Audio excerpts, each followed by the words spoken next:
In America, there are approximately 25 million secret boxes. That's basically what they are. I mean, I guess the official terminology would be a safety deposit box. But these are typically hidden away. These little secret boxes are hidden away inside these bank vaults across the United States. And you could say lots of people go there to hide away their expensive stuff, their watches, jewelry, cash. They just stick them in there and no robber can come get them. Things that they don't feel secure keeping in their homes, they go in the safety deposit box. But a lot of the times, you open these little boxes up because you have a secret. It's like a spouse hiding cash from another spouse. Is it for good reason? We don't know.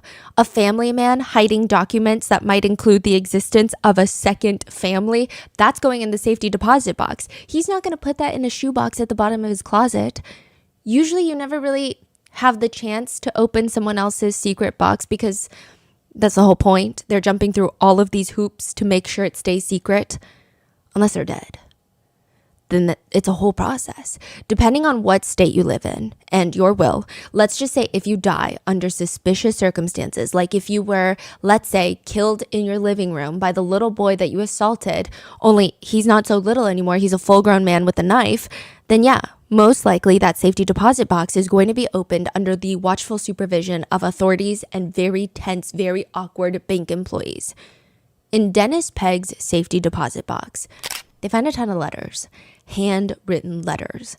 None of the letters are particularly insightful. He doesn't spill all of his secrets to confess anything, but the letters are really creepy. First of all, he wrote these letters 10 years before he dies while he's a relatively healthy, slightly middle-aged man. Typically, men of that age are not fully estate planning with handwritten letters to everyone that they deem special in their lives. And the letters themselves are strange. They all contain variations of the phrase, "Pray for me if you can," which if they're reading his letters, he's already dead. And "Forgive me for my faults. I've forgiven you for yours. You were always like a little special son to me or a little brother to me." It's just letter after letter in that safety deposit box, most likely written for his victims. Victims who, after their abuser is dead, will be delivered a handwritten letter asking them to pray for their abuser. In part 1, we went over the night of the killing where Clark, after 33 years of not doing anything about Dennis Pegg, his abuser, when he was 12, he decides he's going to do something now. He goes to Dennis Pegg's house after 30 plus years. Dennis sees him at the front door holding a hunting knife that, ironically, Dennis taught Clark how to sharpen. And all he says is, "Hey, how are you?" Clark is slashing at him, slitting his throat, stabbing him countless times. And then finally he spits on his bed before walking out. Clark's mom tries to help him get away with murder. She's like, "We gotta go on the run." But he decides he's gonna stay. And that is when the police come for him. They arrest Clark and now he's going to prison where he's gonna be placed in the cells with the types of people that he hates the most. I mean, one of them that he's already killed. Those are child predators. In part 2, we're going to cover Clark's time in prison, how he survived, all the strange details about what it means when your fellow cellmate keeps flushing his head down the toilet, and how Clark is now a free man. We also go into depth about what happened to his brother, another victim of Dennis Pegg who ends up being killed by Dennis, and what even happened in those 33 years between Dennis Pegg abusing Clark and Clark killing Dennis for what he's done. Why did the FBI come to find Clark? How does he get involved with the mob, the Mafia? Also, the fact that Dennis Pegg has likely close to 100 victims, including his own grandnephew who self-exits soon after Dennis Pegg's murder, and somehow throughout all of this, the one person that Clark cannot stop thinking about is a woman named Lisa. So what role does Lisa play in all of this? This is part 2, the final part of our interview with Clark Fredericks. All of those questions will be answered in this part of the episode, but there are still so many details and stories that Clark has to share that you can find in his memoir, Scarred, or by following him on his social media and by checking out his podcast. So with that being said, let's get into part 2. You've been reached out by the IRS, the FBI, and Homeland Security? That's correct. Were you counting cards? I studied counting cards, but I found it to get a little distracting. This is going to sound weird. Okay. You know, I would go to the casinos and I would walk the casino floor and I would get a vibe for a table. And I'd be like, this is the table. And I'd just get a feeling for it. And I would gamble and I would get a feeling like, all right, it's time to up your bet. And I had an unbelievable 4 or 5 year run in the casinos that was just astronomical. I'm working in the tire automotive field making $700 a week. And I'm down in Atlantic City winning tens of thousands of dollars left and right. And you're just putting cash in your closet? In my briefcase in my closet. This goes on for how many years? This was a distraction from my pain. Yeah. And it's not like I consciously said, I have trauma from being abused as a child. I need to gamble to distract myself. Yeah. It was just, I'm uncomfortable. I feel uncomfortable. It's my trauma in there making me feel uncomfortable. I feel uncomfortable and I need something to distract me from that uncomfortable feeling. I need pleasure. I became a pleasure seeker. Don't address anything. Don't ever go inside. Let's just seek pleasure our whole life, whether it's drugs, gambling, whatever it may be. Seek pleasure. So that's what I was doing with gambling. What is the most you've lost? Most I lost was $75,000. And do you feel it in that moment? I just lost 75,000. Oh yeah, you can't sleep. It's just acid is awash in your stomach. Mm-hmm. But again, the high you get from losing is just, it distracts you from everything, just like the high from winning. You start by reading books about gambling, and then somehow you end up being very superstitious. Yeah, I mean, I went down there just on a whim, Okay. bored with life, and won 1,700. Went back, won 2,200. But I was getting yelled at the blackjack table because I didn't know what I was doing, but I was still winning. So I'm like, I'm not going to go back until I know what the hell I'm doing. And I would always hear all this screaming at the craps table. It sounded like a blast. So I had no idea how to play craps. So I took 6 months. I got 5 deck of cards. I read all these books on blackjack. I read books on craps. I would throw dice in my room. I would play all the hands of blackjack. I'd pick which one I am and see how it would affect things, my decisions. And I did that for 6 months until I felt comfortable to go back down. And then just boom, 17,000, 28,000, 30,000. It just went boom, boom, boom, boom, boom. Is it true that if you win or lose, you could blame it on the fact that you stepped on a crack? Is that genuinely what starts happening, or?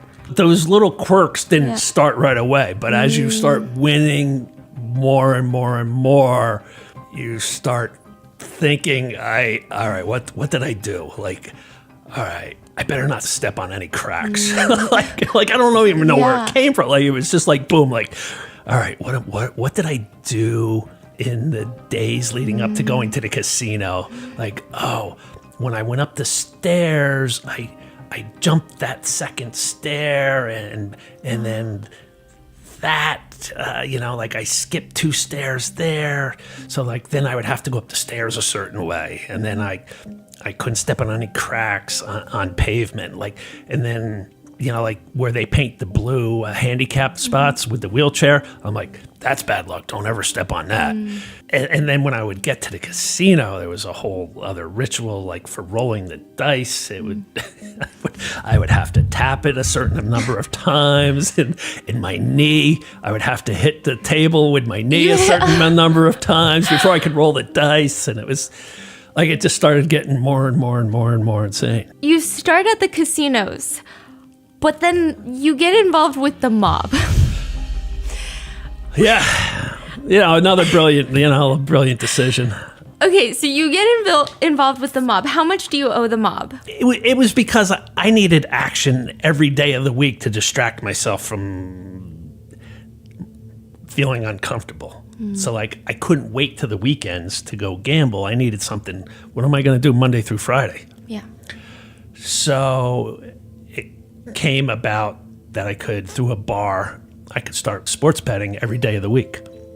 And I was given a no limit bet. So like I could bet as much as I wanted, as often as I wanted. In 6 months, I was broke, like lost everything.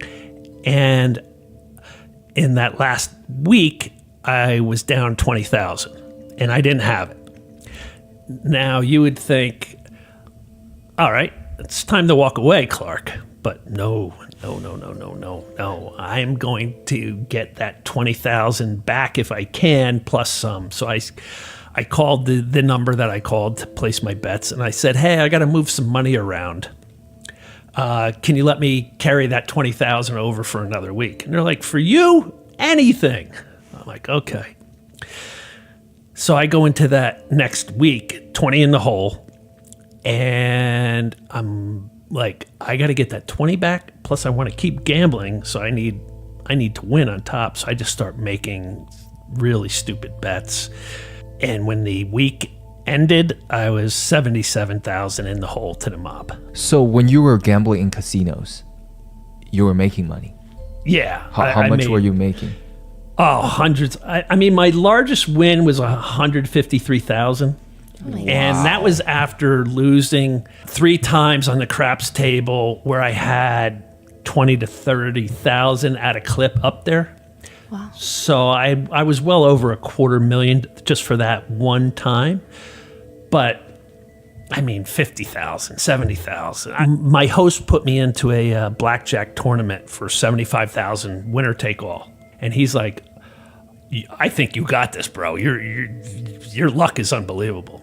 I didn't win. I got knocked out about halfway through it, but I went to a high stakes blackjack table and I won 80,000.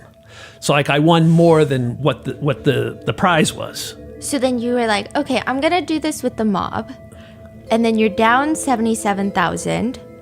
And now the mob is trying to kill you. The mob is threatening me, threatening my life. The mob is telling me the best thing I could do for myself is to go rob a bank. The guy's like, look, if you get caught, you're looking at 5 to 10 years. You'd be a hell of a lot better off doing 5 to 10 years than what we're going to do to you. And they're calling me every day. And this was like a constant, dude, you got to go rob a bank. Like, what are you waiting on? Go rob a bank. Maybe you'll get away with it. You can give us money and hold us off. You get caught, you go do 5, 10 years. What's the big deal? You know, that was what they were constantly on. Did you ever consider robbing a bank? No. Oh. And then they called my family. Oh. They got my father's phone number. And they said, hey, old man, you want to save your son's life? You better pony up some money for him. I had already gone to my family to warn them. And sure enough, they called my father. Then they called my brother, who I used to be in business with. And they're like, your brother's in a lot of trouble. You have the power to save your brother's life. You can do that by paying us what he owes us. And I had told everybody to tell them, like, this is Clark's responsibility. He'll handle it with you. And that's what they both said. But it scared everybody to death. Were you not scared? Oh, yeah. It was the worst time in my life. Okay. It was horrible. I had a shotgun in my truck, loaded, that I drove around with. I had a baseball bat in my office. I was constantly on edge, like just to leave the house in the morning, I got to go to all the windows of the house and look out in the yard, behind the shed, see if anybody's out there, you know. The same thing, leaving my office, like I've got to like survey every. I was just hyper vigilant, is what they call it, and I was hyper vigilant to the max. So the mob is as scary as they're depicted in movies and books. Like, they're intense. Yeah, it was just angry, threatening phone calls almost on a daily basis. And I wasn't trying to like get out of. I wasn't trying to weasel out. Yeah. But I told them the only way I could make good on this is to set up a payment plan. And what I really could afford was $500 a month at the time, because I had a lot of debts to casinos, like casinos would all let me have, markers, $20,000 markers in them all. So I had all these markers I owed, and credit cards were maxed out. And so I'm trying to juggle everybody. So I told the guy, I can do $500 a month. And the guy went absolutely bananas. And he's like, $500 a month doesn't even cover the juice on $77,000. Like, you're out of your mind, bro. So it was a horrible time. And then I get a phone call after months of this, and it's them. And they don't ask for money. They just say, "You're a dead man," and click and hang up. And then a couple months goes by after that where I'm completely like on edge, like can't sleep. You're always listening for every little sound. Like, is that somebody out there? And I get a call. At this point in time, we had 2 tire automotive centers. I had one and my brother had one. And I happened to be at my brother's store one day, and his office manager came in the back room and said, "Hey, there's a phone call for you." I'm like, "Who the hell's calling me over here? Nobody knows I'm here." He goes, "I don't know. They asked for Clark." So I answer the phone, and the guy introduces himself as a special agent with the FBI. "I need to meet you at your Newton location, the store I had, on Thursday at 3:00. And I'm like, "Well, bro, like, you got to tell me what this is about." He's like, "No, I don't." He goes, "I'll see you Thursday at 3:00. And he hangs up. And then your mind just goes like in a million directions, like I couldn't fathom what the FBI is coming to meet me for. Like I was doing some now and then, and I'm like, is the FBI going to try to pinch my dealer by put pressure in me? Like, I'm buying a gram of, like, the FBI's getting involved on a gram of. So I had no idea what it was. And then the guy came to the store, and clearly was an FBI guy, and said they had an informant inside one of the major crime families who told them a hit had been put out on my life for my gambling debt. And if I didn't think it was real before then, that really made everything real. But you still didn't snitch. You didn't cooperate with the FBI. You're like, well, No, they wanted me to wear a wire. And I was like, are you out of your mind? Like my life is hell right now. You want me to wear a wire and make it even worse? I go, and I told the FBI guy what I told the mob guy. I go, this is my problem, and I'm not running from it, and I'm going to deal with it. And the FBI guy said, well, that's very noble of you, but if things get too heavy for you, here's my card. You can call me. Wait, what did the FBI guy offer you at first? He said, wear a wire and we will help you? Or Yeah. It's not like, like, we'll solve your problem by taking these guys down. And I'm like, no, this is my problem, and I'm not going to compound it by wearing a wire. Wow.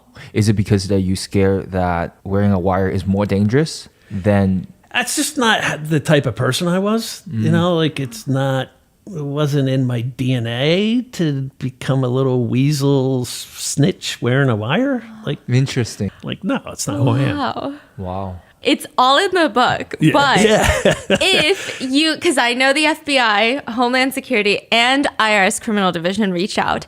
If you had to rank them in intensity, who was the scariest agency? Because it's a lot of experience. Division of Homeland Security, I'd say, is at the bottom. Yeah, that makes sense. Boy, the FBI, the IRS did a full audit on me. They thought I was money laundering because I was putting in all this cash from the gambling winnings into my bank account. That was a nightmare doing. You didn't just tell them you're that good. They're like, no, we don't. Well, that's that's what I eventually got to that point with them. But there's laws for trying to skirt the $10,000 notification rule. dummy me, like somebody said, oh, if you put in under $10,000 deposit, it doesn't get recorded or notified. So I'm like, oh, cool. So 9,800, 9,700, 9,600, 9,700, 9,800, 9,200, 9,400, 9,800, like nonstop. And then that sets off all the red flags. And so, yeah, that was a nightmare too. So IRS or FBI, who's scarier? I think when you're told a hit's been put out on your life and a confidential informant, that's the top of the list. Yeah. That's like in your 30s. But it does seem like after everything that Dennis did, there were signs in your childhood where a lot of psychiatrists later say it seemed like you're crying for help, like trying to get help in a way. Playing with fire, is that one of them? Yeah, I became a little firebug. What is it about fire? Because I see that a lot in a lot of cases. Yeah, I think it has to do with control. And it's an outlet for anger from what happened. So you're just like lighting matches, or are you lighting things on fire? Yeah, I lit our house. We had this screened-in patio bar area out back, and I lit the corner of that on fire. And like guys happened to show up that were going to be painting the house, and like the screened-in porch things on fire, like it had been smoldering overnight and caught on fire when they got there. And we had a huge backyard and raked the leaves into a pile where the swing set was, and you'd swing off into the leaves. Well, I just took a can of gas all over the leaves and set it on fire, and this big fire exploded. And these are big fires. Okay. So yeah, and then another sign of abuse is shoplifting, and I got caught shoplifting, and it's the same thing. It's an outlet for anger and pain. It's a control issue. So those were signs, and I started smoking pot like right after the abuse. 12 years old, started smoking pot, drank heavily in high school, got suspended for coming in drunk, got caught on a class trip to the Jersey Shore, drinking on a bench with two other buddies, and the chaperone teachers come up behind us and like, seriously guys?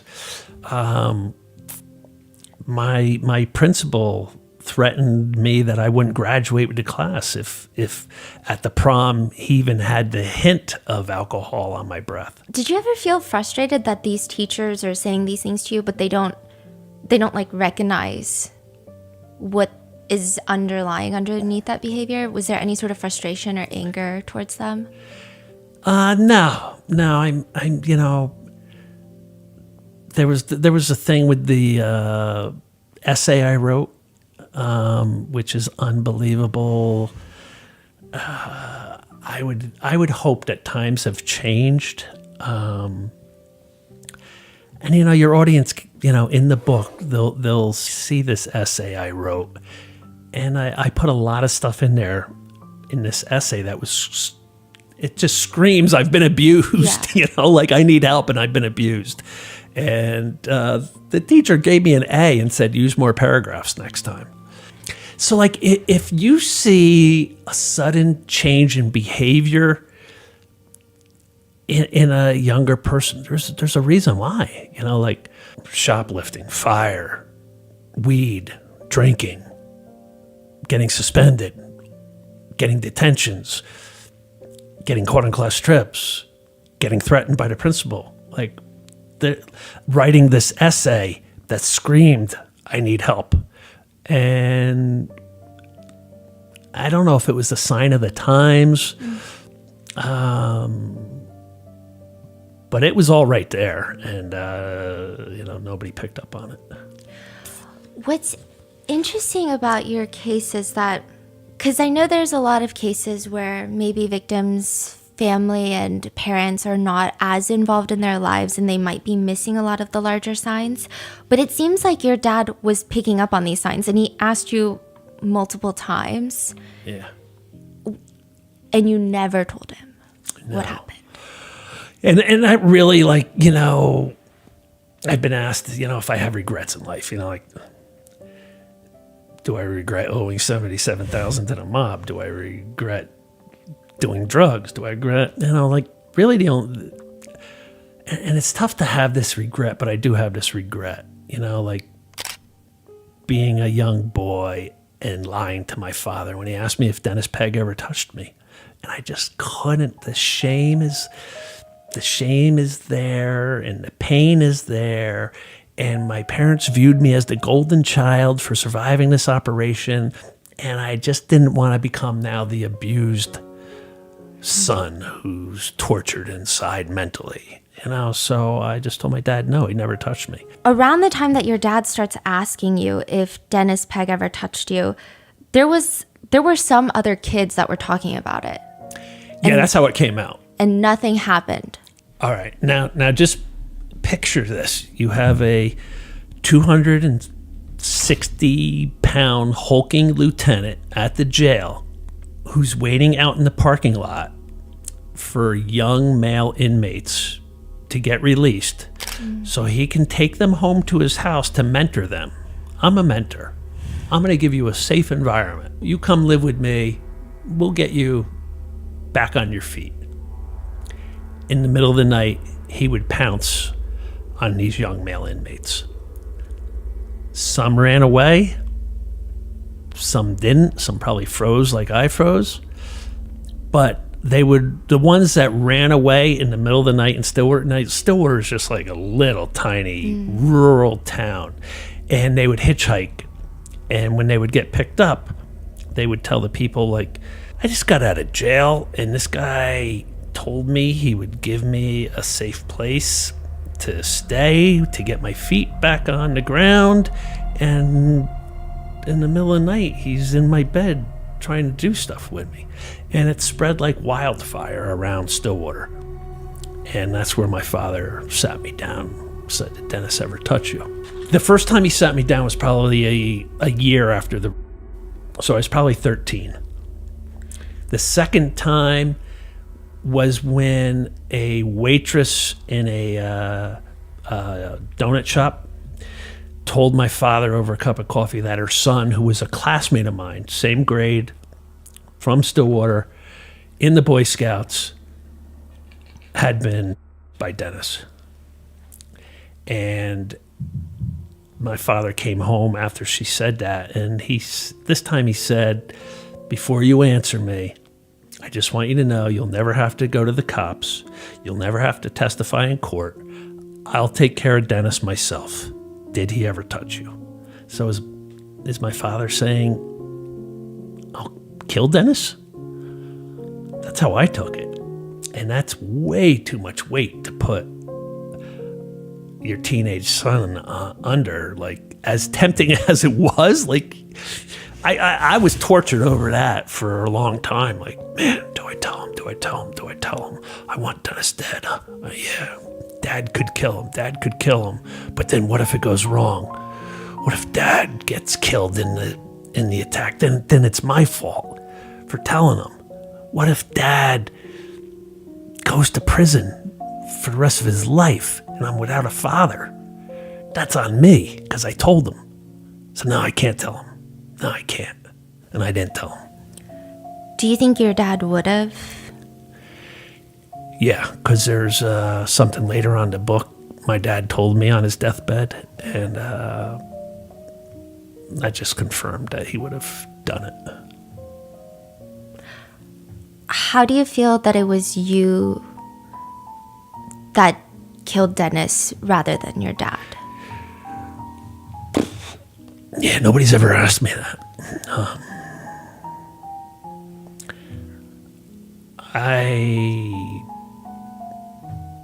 I feel better that it was me instead of my dad.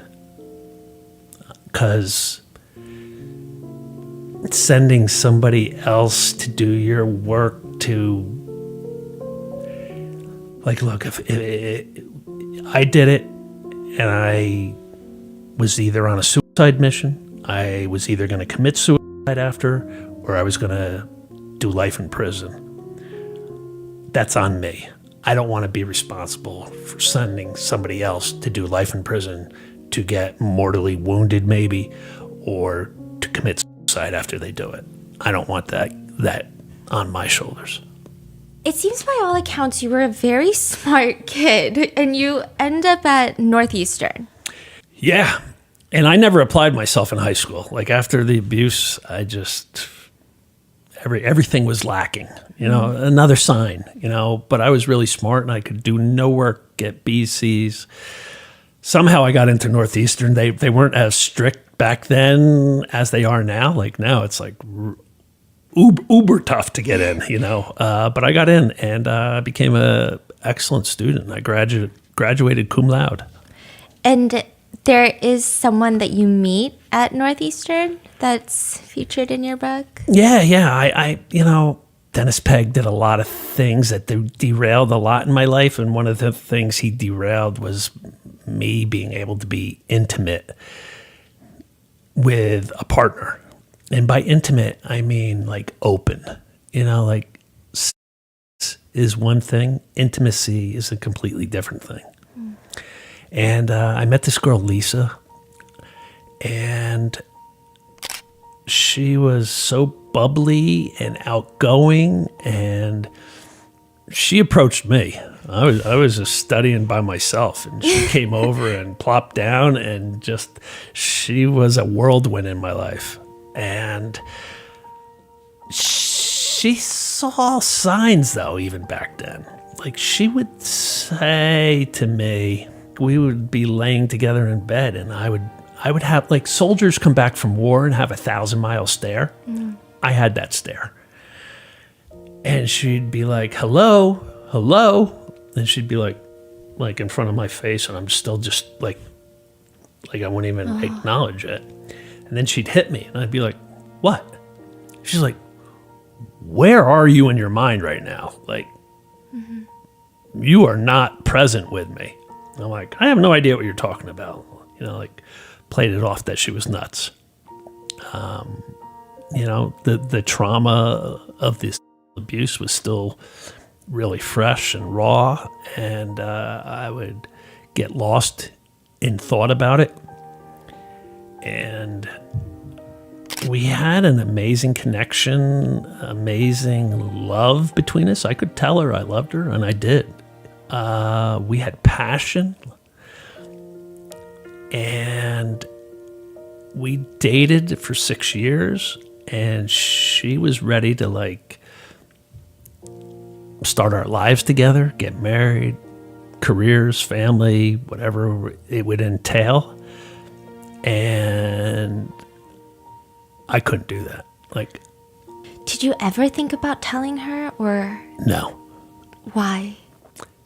For a similar reason to my parents. I didn't want to go from the cool, sexy, party animal, fun-loving boyfriend to the wounded, broken wing duckling. So you guys break up. We break up. Do you feel like she was... do you believe in soulmates? Is that a crazy question to ask someone your age? Or is that... Yeah, I do. Do you think that she was yours? Yeah. How long after college do you guys break up? I was a year ahead of her. So I graduated, and then she graduated a year behind, and then another year after that is when she's like, what are we doing here? I was just jerking her around at that time. And she's like, she was living in the city. I was living in Jersey. I would go in for a weekend. We'd have an amazing time, but then I'd disappear for a month or two. And then show back up, have an amazing time, disappear again. And she's like, every time you disappear, you're breaking my heart. Like, what are you doing? And she's like, are we going to get our act together and get going on life together or not? And I go, I can't do that. Like everything is subconscious with it, with abuse. It was just like the thought of getting married, being tied down, scares me to death. It makes me feel really uncomfortable because being tied down and scared to death is how I was in that guy's house. And I'm feeling trapped, and I felt trapped in that house. So just that trapped feeling, I can't feel trapped. I don't want to feel trapped. Don't make me feel trapped. I'm going to run if you make me feel trapped. You're making me feel trapped. I got to go. Sorry. And that's how it was. And that's how it was with careers. You know, like in my 20s, it was like 2 to 3 years in a career, and that was it. Like I'm getting really uncomfortable feeling. I'm feeling trapped. I'm feeling like just a lot of pressure. I'm just feeling like I'm just like getting pushed down into the ground. I gotta run. I gotta go. I was a prey caught in his snare. He had me trapped for years, and I just never wanted to feel that feeling again. Just an interesting observation. You don't have to comment, but it's interesting because you feel that way with relationships and careers.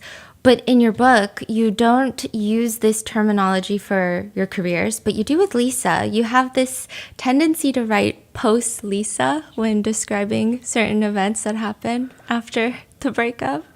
It's very interesting. Back in college, myself and my 2 roommates and Lisa and her 2 roommates, we all dated. So the 6 of us were always together.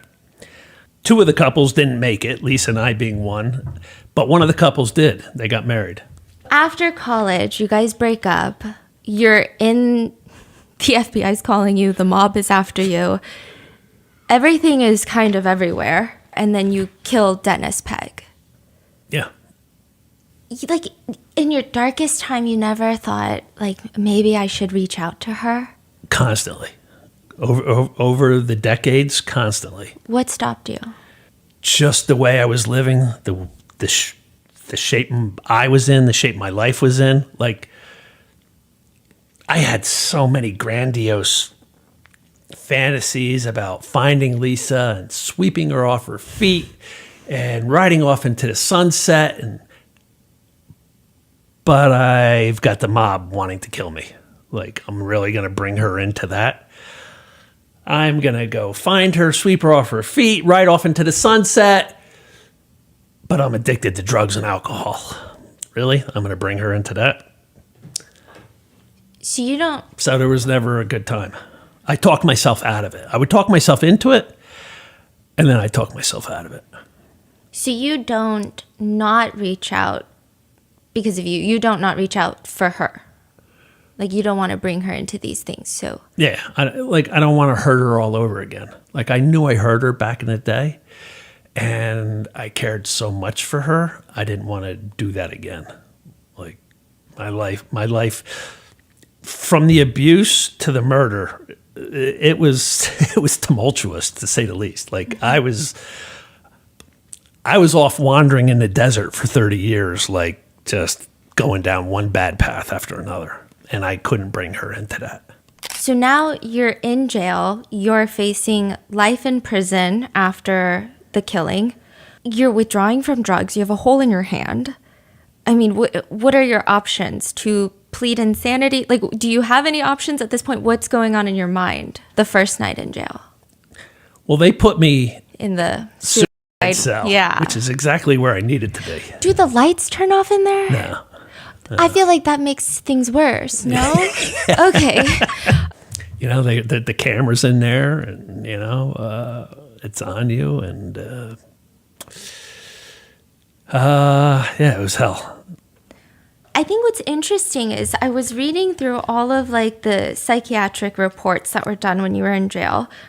Did you feel like a lab rat? It seems like there's so much debate about your state of mind. Do you feel like you're just being poked and prodded at? And Yeah, like those psych exams were like nerve wracking.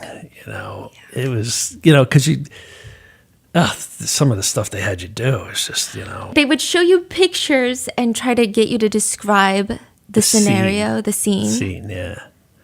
It's very And interesting. and then like I had to do the Rorschach test, the ink blots. Yeah. And you got to come up with what it looks like, and it's just oh my god.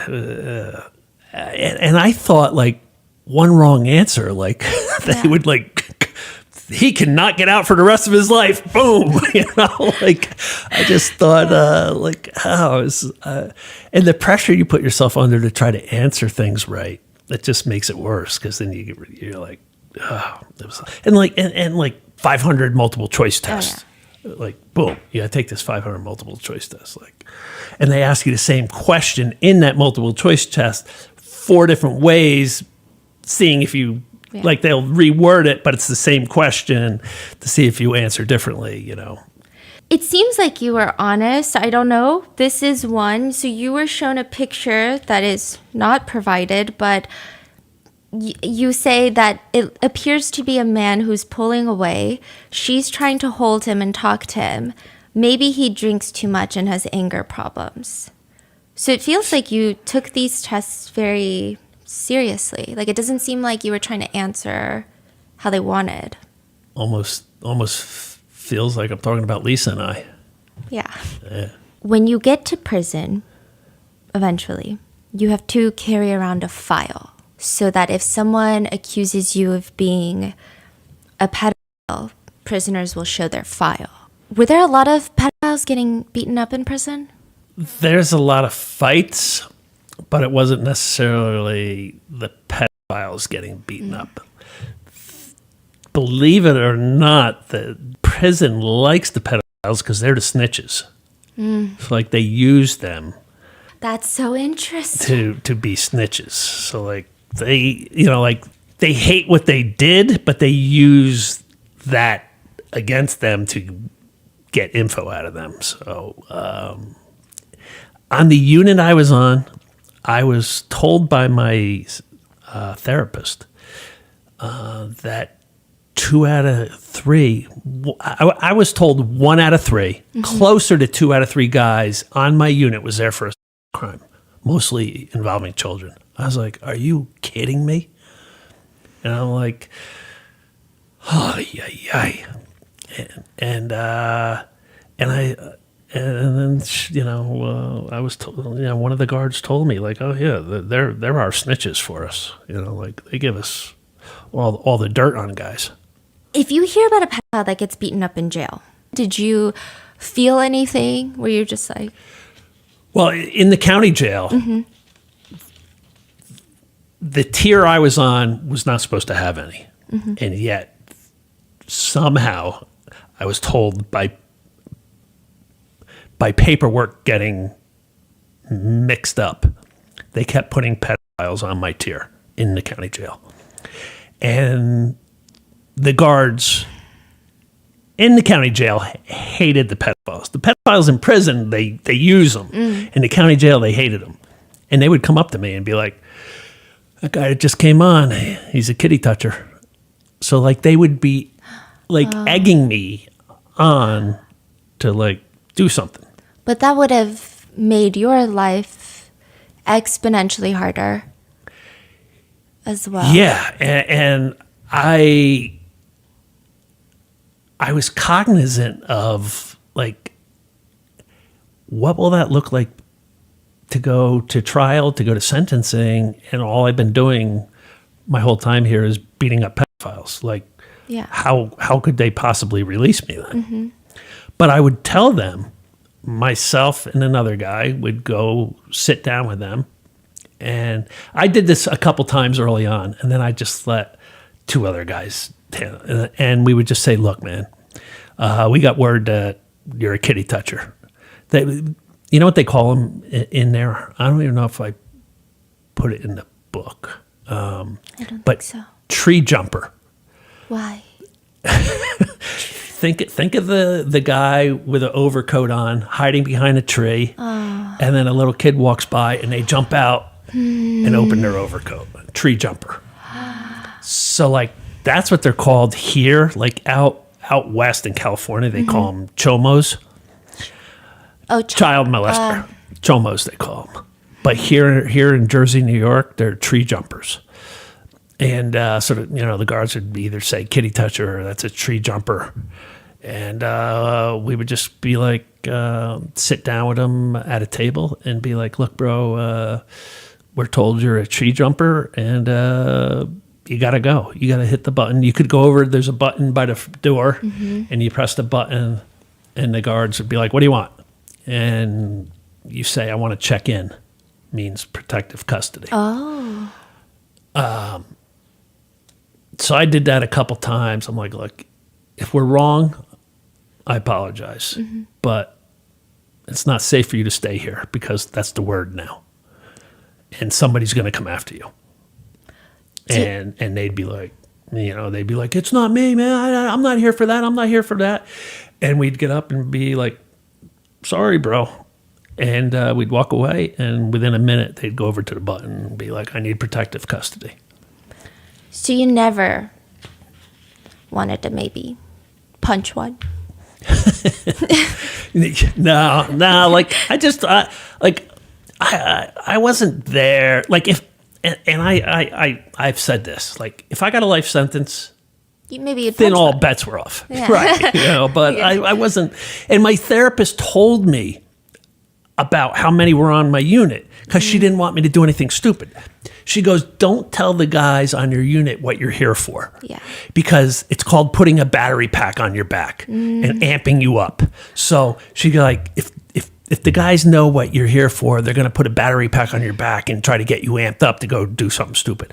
I go, nobody's going to make me do anything I don't want to do. Yeah. I go, they're not putting any battery pack on I go, and in the psych exam, they asked me that, like, how do we know you're not a risk to harm other people? And I'm like, unless you were the person who abused me, I'm not out to avenge every pedophile out there. I go, just the one that abused me. So, what was worse, the mice or the cockroaches? Oof. Well, I was on the top bunk, so I didn't have to necessarily deal with the mice. To me, the cockroaches were worse because they would like fall on you and while you're trying to sleep. Wow. Do you want to lay down tonight and have a cockroach fall on you? You scream and you're like, ah! That was in a place called CRAF, CRAF. And that's when you leave the county jail to go to prison, you have to go to this place to get classified which prisons suit you best. And it's... They purposely have it as a hellhole to like frighten you from never wanting to come back into the prison system. And the guards are frightening and the mice are frightening and the cockroaches are frightening and everything's disgusting. And it's just like, you don't want to go back to CRAF. CRAF was hell. I mean, how is prison in general? But like, how bad is bad? I mean, I see people are flushing their heads in toilets for drugs, for smoking marijuana. Well, those toilets are like the airplane toilets. It's just like sucks. So if you want to smoke weed, you put your head in your toilet and blow it and hit the button. You can always tell somebody who's smoking weed in their cell because the button goes. You just hear the suction sound going and going and going and going and going. So guards are just walking by and they just see cellmates with their heads in the toilets. Well, there's usually only one guard on at a time. There's a guard on the floor, and then there's like two guards in a bubble, and they have to do a walkthrough like every so often. So when they just did their walkthrough, like, all right, I got 2 hours now or whatever it is, or an hour till they do another one, so you can smoke your weed then.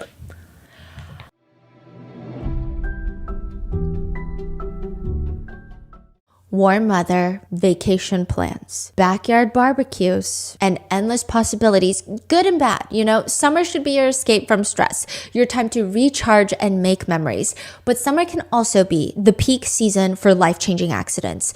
A pool party at your local community pool can end in a nasty slip or with you face to face with wet concrete. I've been there, I've done that. Music festivals, beach outings, sporting events, even pickleball, recreational pickleball can be dangerous. Anywhere people gather to celebrate summer, accidents are waiting to happen. That's where Morgan & Morgan comes in. They have over 1,000 attorneys nationwide to help you get back on your feet and get your summer back on track. They've recovered over $25 billion, billion with a B, for their clients nationwide, and they don't back down when it matters most. One recent client received $29 million after being offered just $500,000. I mean, there's a reason they're America's largest injury law firm. Hiring the wrong firm can be disastrous. Hiring the right firm could substantially increase your settlement. If you've been hurt this summer, you can check out Morgan & Morgan. It's free unless they win. Just click the link in the description below or visit forthepeople.com/rotten. That's forthepeople.com/rotten, or click the link in the description below. This is a paid advertisement.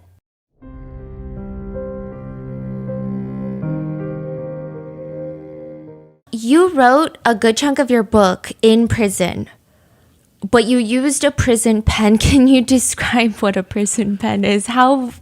They call them security pens. Okay. And they're these flexible plastic tubes with a little thing of ink in them. It's just, so you can't stab somebody with it. Mm-hmm. Like everything in a prison is, can they make a weapon out of this? Are there lots of weapons being made? Yeah. Oh, Yeah. okay. Yeah.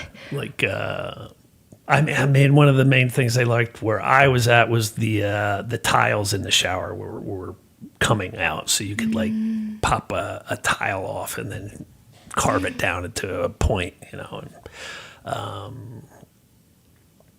but I didn't see any stabbings. It was just fights. It was fist fights. Were you ever involved in any? No. That's so interesting how you were able to keep to yourself pretty well. Yeah, I didn't have any fights in the county jail, and I had one incident in prison. We lined up for the shower, and this big guy, and he was not mentally all there, so which you always have to be cognizant of. He went around everybody to the front of the line, and everybody started moaning. And for whatever reason, they looked at me like, say something. So I go to him, and I'm like, hey, bro, we're all waiting in line. You gotta wait at the end of the line. I'm next. I go, come on, man. We're all being cool. Just, you can't just cut the line. I'm next. So now, do I want to fight and go to the hole over this guy getting in front of the shower? So I just said, whatever, bro. Like it wasn't worth me getting into a fight or going to the hole over a guy cutting in line of the shower who has clearly some form of mental illness. How bad is the hole? Have you been to the hole? Never been in the hole? No. You've heard of the hole? Yeah. Does it seem bad? Yeah. Yeah. That was a dumb question. Yeah, that was fair. Like, I mean, I was in a suicide cell for 4 weeks. That's bad. Really? That's like the Okay. hole. You get nothing. You get no book. You can't get commissary. It's just misery. You don't get out. How long did it actually feel to you? The suicide one? The 4 weeks. Yeah, that was long because the suicide cell was right next to the intake. So people would be coming in like drugged out, off the wall, loud, screaming, wanting to fight the guards. There was women that were wanting to fight the guards, spitting on them, always commotion. There's other suicide cells there, so you got guys screaming all hours of the night. it's cold, it's freezing at times. It was just miserable. So it did not make you less suicidal. It made you more. Okay. No, suicide cells, no, but it's very tough to kill yourself in there. So I was in the right spot, as miserable as it was, because early on, that's all I could think about. While you're there waiting to figure out what happens, I mean, there's a lot of discourse on whether or not your charge should be dropped to manslaughter. There's a lot of back and forth with the prosecutors. But one of the main things that keeps happening is more victims come forward. Yeah. I mean, is that kind of a weird feeling? Because on one hand, you're happy your legal case is getting stronger. But on the other hand, like, it must be very depressing to know that there's more. Like, more people, more trauma.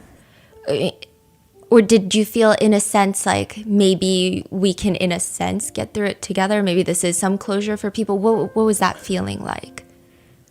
Yeah, well, I mean, early on as a kid, you think you're alone. Mm-hmm. You think you're the only one. Later on, my lawyer's like, between the state police, the prosecutor's office, my office, we're taking so many calls about victims. You know, he even said at times it's hard to keep up with. That it hurts, but it also helps your case. Like it corroborates what you did wasn't just being, drunk looking for a thrill kill, like some idiot said.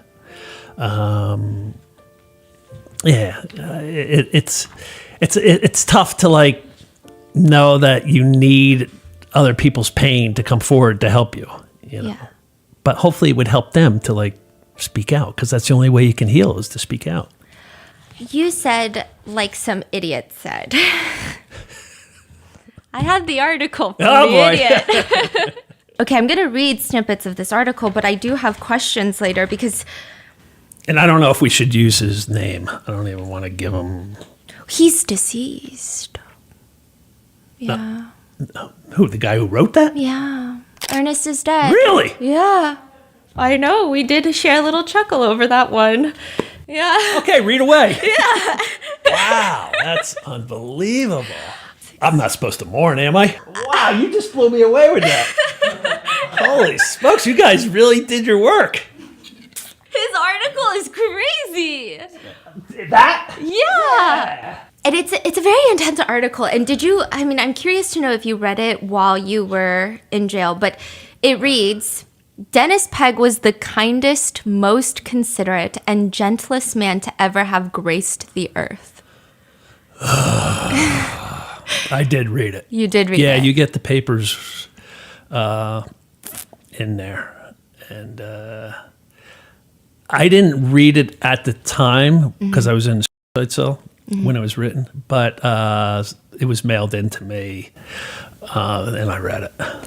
It is disgusting that certain lowlifes only now are coming out from under a rock to besmirch the stellar reputation of a man who can no longer defend himself. So a victim is a lowlife. Did you have any sort of, like, what was your reaction when you're reading these words? I know it wasn't right away, but... It hurt. Like to be...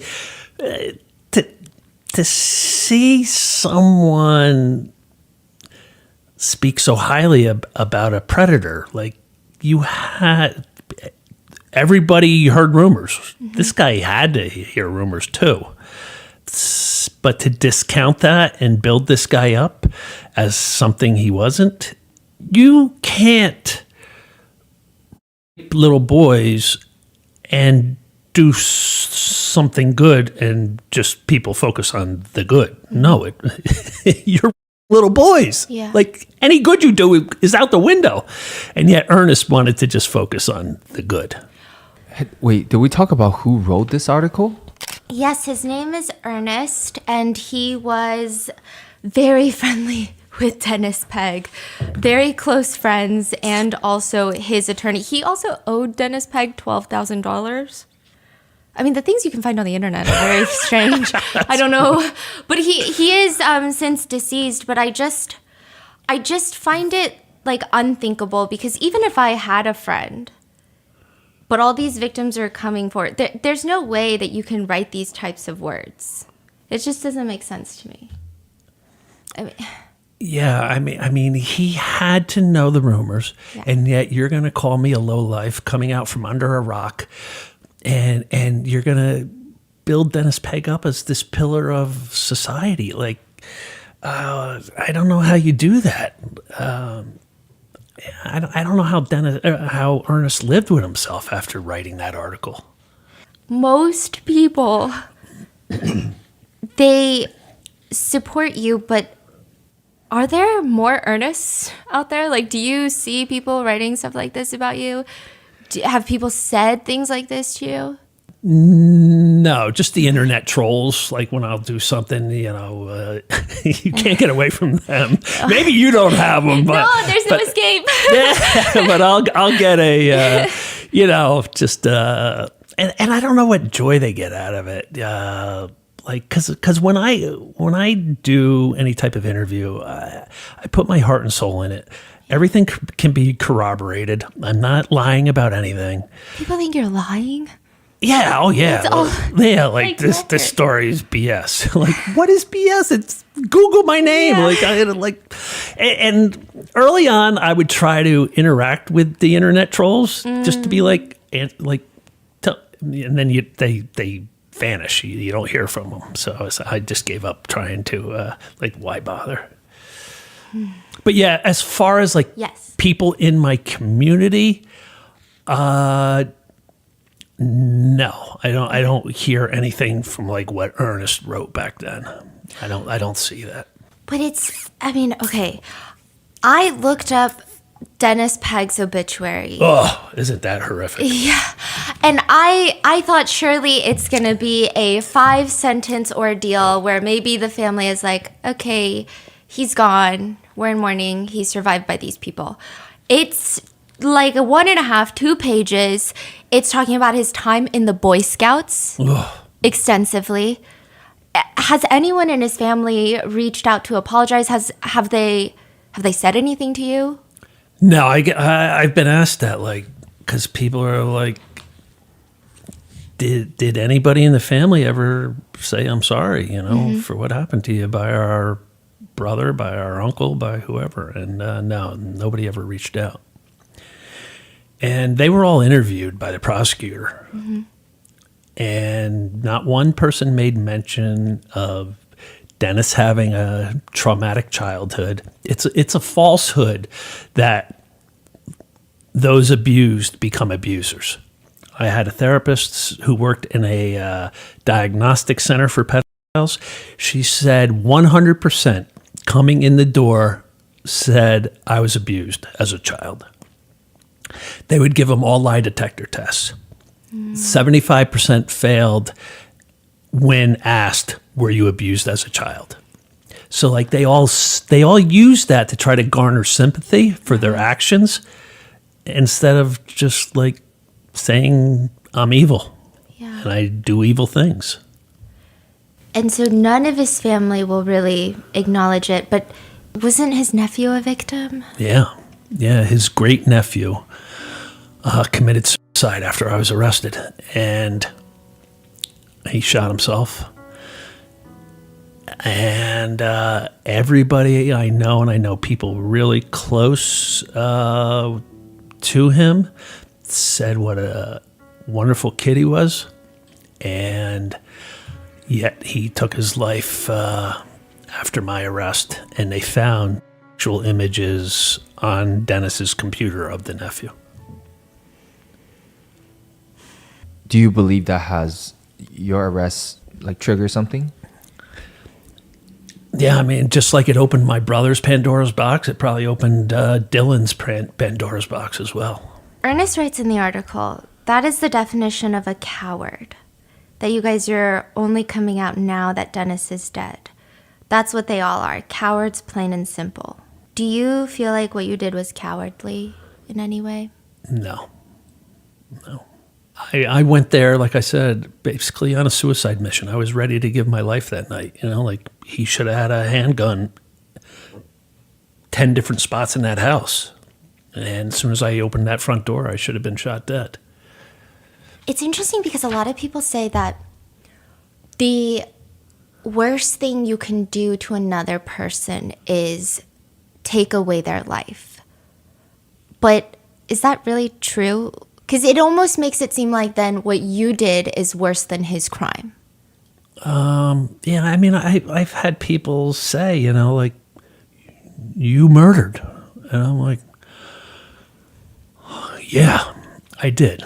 And that's why I'm in the position I am to advise every other victim to not follow my path. I did things wrong. I led a self-destructive life. I should have healed early on. I should have talked about this early on. And that's one of the main reasons for me being here on your program is because you have a younger demographic, I feel.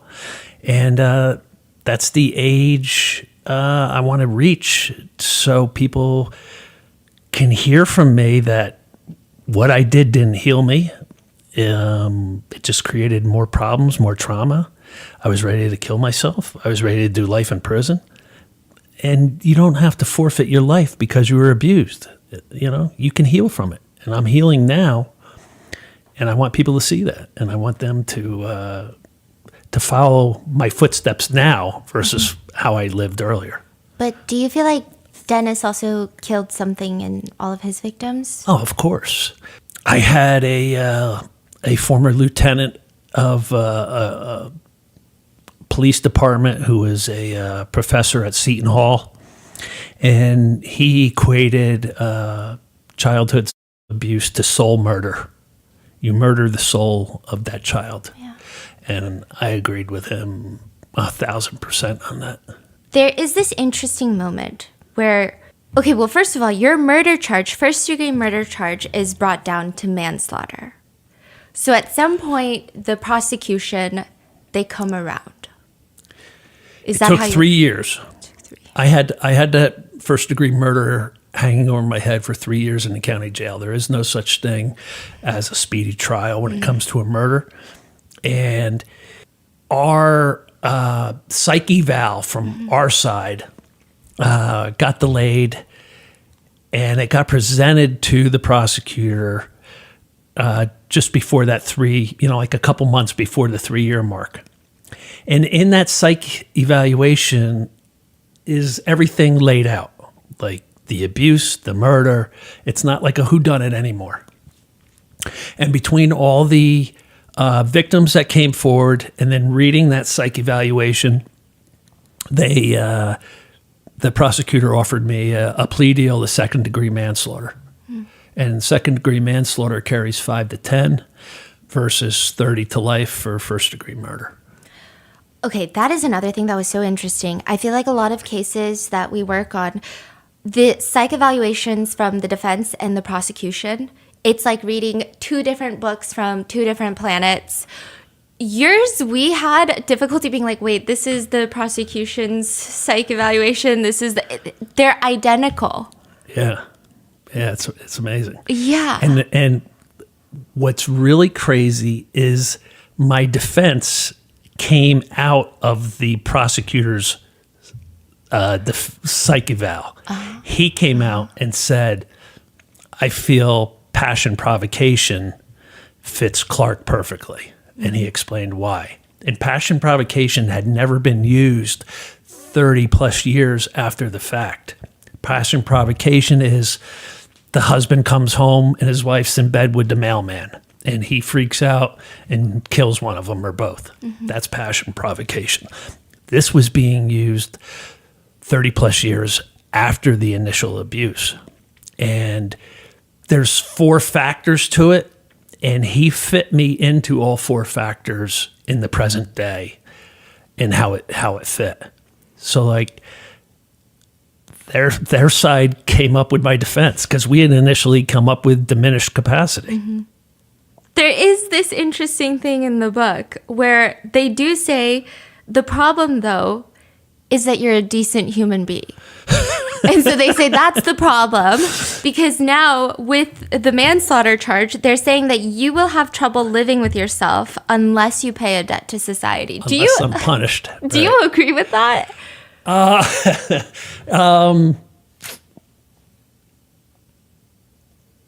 Strangely, yeah. Yeah, because I've said to people, like some of the trolls, like I'm like I paid my debt, like I did what I was ordered to do,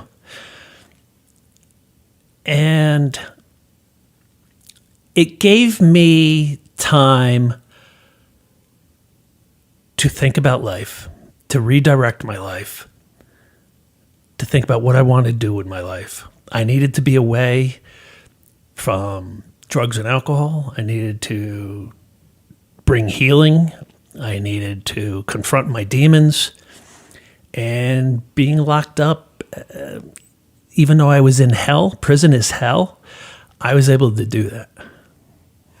Oh, I'm so sorry. One thing, though, I will say is I'm going to link it in the description, but you have this insane interview with the prosecutor that was on your case.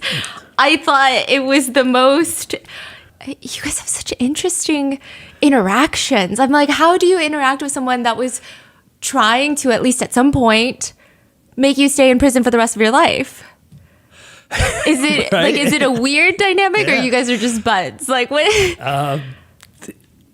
Actually, this morning at the hotel before I came here to meet you, guess who I got a text from? The prosecutor saying, and this is what he said. He goes, "I'm sorry I missed your book signing. I was in the hospital. Please save me an autographed book."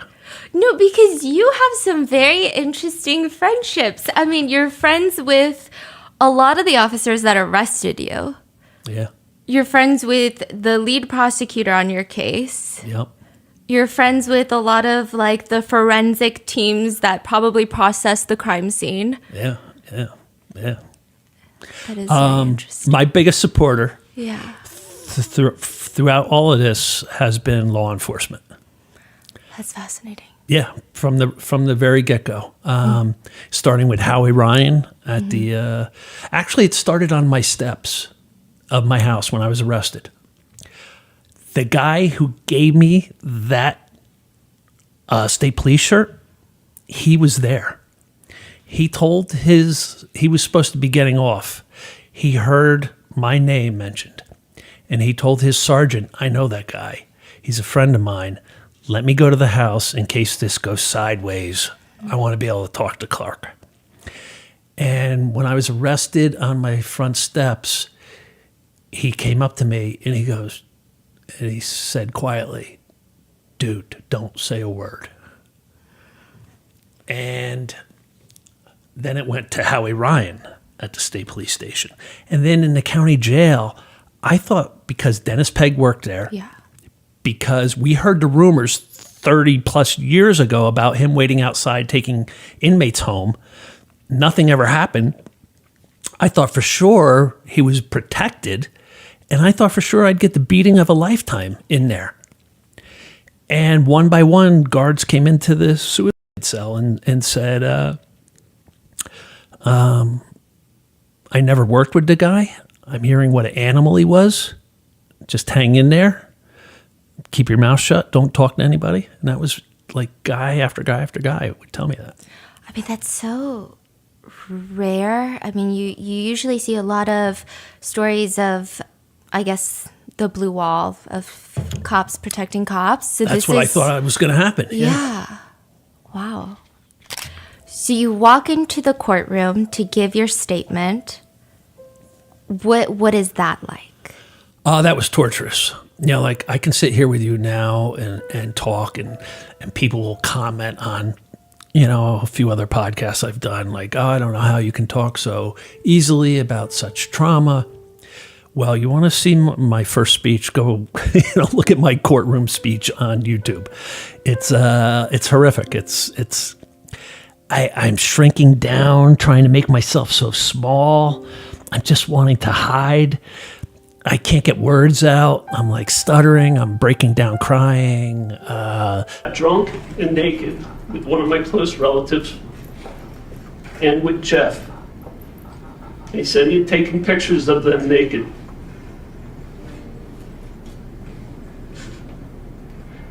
He showed me Polaroid photographs that he said he had taken of other young boys and men unclothed.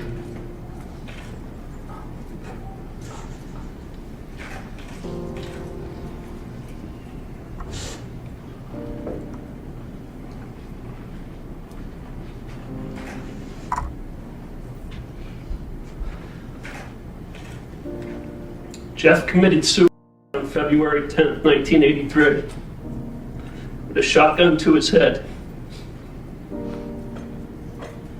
I was a junior in high school.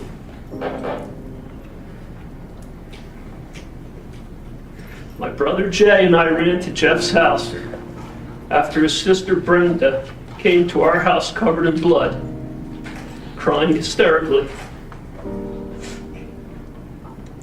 I remember standing in the living room of Jeff's house with my brother. We got there before the authorities arrived. I saw a puddle of blood on his bathroom floor.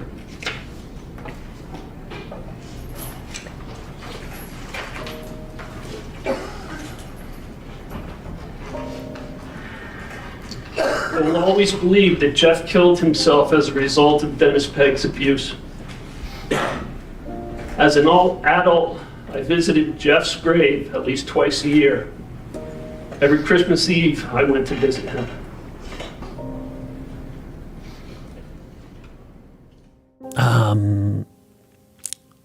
But that's how confronting your trauma goes early on. It's tough. It's tough the first couple conversations. People avoid it because they want to avoid that, but that's how you get past it. So I look at that courtroom video as a stepping stone to being able to sit here with you now and talk, fluently about it. But when you're on your way out of that courtroom, everybody starts clapping. Yeah, that was pretty amazing. Yeah, it wasn't. They weren't clapping for me murdering a pedophile. They were clapping for me confronting my trauma finally, and I actually got a standing ovation, which was pretty amazing. And the guards that took me back out of the courtroom into the holding cell, they said to me, "Wow, that was a first." And I'm like, "What's that?" And they're like, "Never have I seen somebody admit to murdering somebody and get a standing ovation for it." So I was like, and they're like, "That was some speech you gave. Good job." Did it make you feel less lonely when people were clapping? Like, what is the feeling? Did you feel, is that them showing support? Did you feel less lonely? What was the feeling? I think they could all tell how painful it was to get through what I got through. And when it comes to sentencing, I mean, it seems like the judge is in a kind of a tricky situation because it seems like there's a lot of debate about what's justice in your case of, okay, well, typically justice looks like X amount of years. But that doesn't really feel right in this case. But was there some sort of concern that if they didn't give you enough time that other people would start going out and taking justice into their own hands? Was that like a huge... Well, that was one of the things, that was mentioned. And my lawyer had me brace myself for the high end of the sentencing. Which was 10 years, correct? Yeah. Okay. He goes, I really can't see anything less than 8 years. He goes, I'd be... Just brace yourself for 8 to 10 years. He had put in a motion to sentence me to 3 to 5 years because if you have never been arrested, even though I had all those run-ins with those 3-letter agencies, I was never arrested. And he put in a motion to have me sentenced to a 3rd-degree crime. And I had enough time in where, had the judge gone with that, I would have been released. But so he goes, all this motion that I'm putting in gives a wider sentencing range. And the judge, he took a lot of deliberation, and he said a lot of things that got me like really excited. And I'm thinking of liberating Mr. Fredericks at this moment. And I know Mr. Fredericks only did what he did because of what was done to him. And then in the end, he said, I'm not going to go. I'm not going to acknowledge, the motion for third-degree crime. I am going to sentence you to the minimum, 5 years, and I apologize for having to send you to prison for a single day. Wow. The judge gives me the minimum and apologizes for giving me the minimum. That's such a weird feeling. I mean, it's the same thing with Howard Ryan apologizing to you. I mean, Yeah. It's kind of... I wonder if it's a confusing feeling. Yeah, that's why I say I think everybody in law enforcement, look, a judge isn't supposed to have excommunicado communications outside of the courtroom with anybody. They're human, so he's going to probably hear rumors about Dennis Pegg as well. Yeah. And the prosecutor ran a dual investigation on what I did and what Dennis Pegg had been up to for his whole life. And it was obvious what Dennis was doing. Everybody knew. And it got uncovered. And, they don't want to justify what I did. They still wanted to punish me. And I, at the end of the day, I still had to do 5 years. Mm-hmm. It's no walk in the park. It's still 5 years. And, but I had like the perfect storm.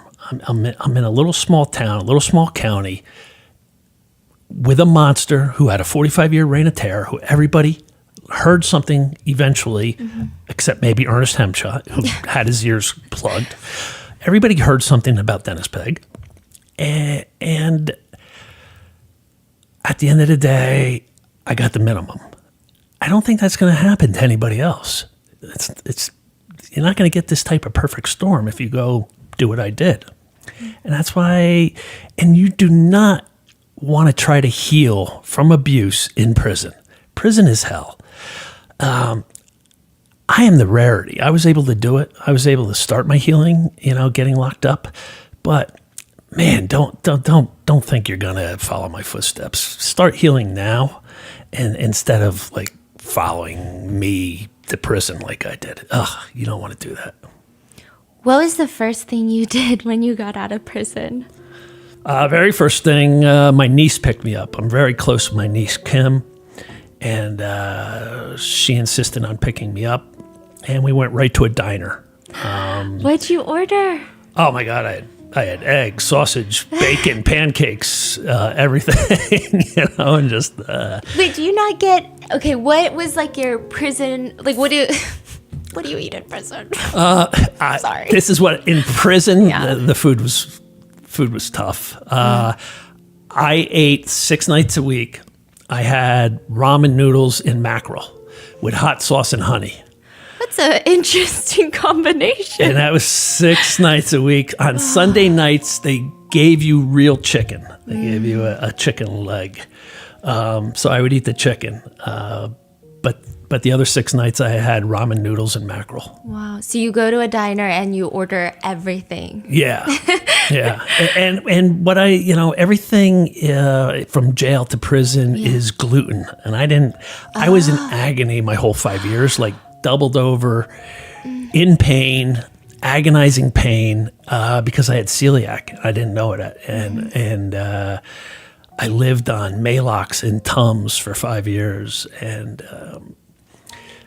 so getting out and just going to a diner and getting real food, that was great.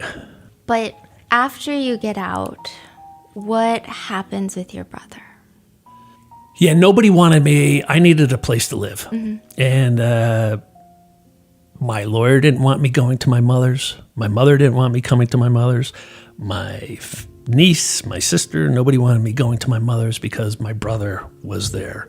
He got divorced when I was locked up. He lost his business while I was locked up. He lost his 33-acre horse farm when I was locked up. And nobody wanted me to come home because he was in such bad shape. But it was either that or a homeless shelter. So I just said, let me just get out of here and we'll figure things out afterwards. So I went home with my brother and mother. You suspect that he was a victim of Dennis Pegg. He knows you were, but you guys never, even when you get out of prison, you don't talk about it. No. My brother didn't want to confront anything, didn't want to talk about anything. It's quite often the case, like members of family won't talk about what happened. And I thought when I was in prison, sitting in my prison cell, I would have these amazing conversations with my brother when I got out. And then when I got out and the shape he was in, the path he was on, it was difficult. Do you think he felt guilty that he didn't protect you from his I'm sure that's part of it also. He said numerous times, I should have been the one that killed Dennis. He said that over and over to me. Yeah. When did you find him?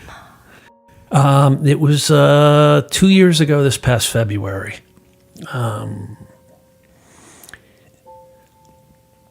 He was spiraling. He had gotten sober for 9 months, but he was like a dry brush ready to catch fire. He wasn't doing anything spiritually, therapy-wise. I finally got him to go to the gym, start working out. So he eventually started drinking again. And even on his last day of life, I went to the gym and I said to the gym owner, was my brother in today? He goes, yeah. He goes, he wasn't feeling that swift, but he was here. I said, okay, that's a good sign. And I went home and his truck was in the driveway. And I went upstairs, and there he was. Have you drank? Have you done drugs? Nope. This past June, I celebrated 13 years sober. Wow. Was it hard? The first 2 years were in jail. And therapists will tell you 18 to 30 months it takes for your brain to rewire itself from the pleasure chemicals of drugs and alcohol. And during those first 2 years, here I'm facing life in prison. And I'm saying to myself, I cannot wait to see if I get out from under this life sentence so I can have a glass of red wine and a line of cocaine, because they went perfect together. And I would say that to guys on the tier that I was friends with. I'd be like, man, I can't wait to do a line of Coke with a glass of red wine. And then sometime after that second year, it just like a light just like hit me. Like a meteorite came into my being. And I was like, are you out of your mind? Like, you can never go back to that. I can never go back to living like the animal I was. That died that night with Dennis, living that way. And I snapped out of it. That was it. Wow. And no gambling, nothing. No. Instead, it seems like you've been very busy changing laws. Yeah. What happened in New Jersey? What's going on there? There was advocates working for 15 to 20 years to get a new statute of limitations law. What statute of limitations law allows is for victims of sexual abuse to sue their abuser or the organization that harbored their abuser. Mm-hmm. We had the worst law in the country. Our law stated in New Jersey that at age 18, when you officially became an adult, you had 2 years to file a lawsuit. So if you got sexually abused at 8, 10, 12, 15, you're going to come forward at 18 to file a lawsuit? It basically was a dead law. Like nobody's going to do that. So our statistics said that people don't talk about their abuse until age 48 to 52 is the norm. So we championed a law that took the age up to 55. And what was really holding it up is we wanted a 2-year open window where when the law went into effect, a 2-year clock started ticking where anyone, no matter what age, the law went up to 55, but in that 2-year window, you could be 85, 75, 65, and come forward and file a lawsuit. And the Catholic Church were the ones fighting that law. At every hearing, their lawyers were there opposing the law, saying it would bankrupt the Catholic Church.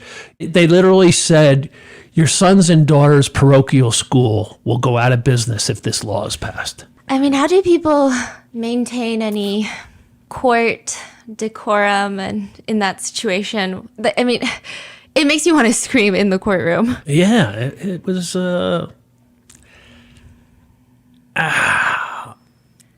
The Catholic Church it really gets me wound up. And it's not to do with your faith. Yeah. It's to do with the hierarchy and the way it's run and what they've allowed. And they've harbored their priests to keep them from facing justice.